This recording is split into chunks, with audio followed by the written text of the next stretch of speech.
લાખો માઈ ભક્તોની આસ્થા સાથે જોડાયેલી ભાદરવી પૂનમની અંબાજી પદયાત્રા દરમિયાન પર્યાવરણને સ્વચ્છ રાખવાના હેતુસર છેલ્લા 13 વર્ષથી Gujarat pollution control board GPCB દ્વારા વિશેષ પહેલ કરવામાં આવી છે। જીપીસીબીની ટીમ દ્વારા કચરાના વૈચારિક રીતે નિકાલ અને રિસાયકલ માટે વ્યવસ્થિત અભિયાન ચલાવવામાં આવે છે।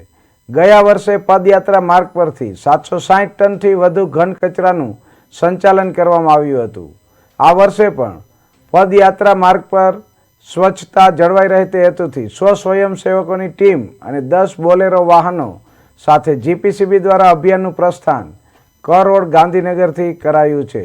સાથે જ પદયાત્રીઓમાં સિંગલ યુઝ પ્લાસ્ટિકનો ઉપયોગ અટકાવવા માટે અનોખી પહેલ રૂપે દરેક 10 પ્લાસ્ટિક બોટલના બદલે એક સ્ટીલ બોટલ આપવામાં આવશે। વિવિધ ઉદ્યોગો દ્વારા 10,000 સ્ટીલ બોટલનું દાન અપાયું છે।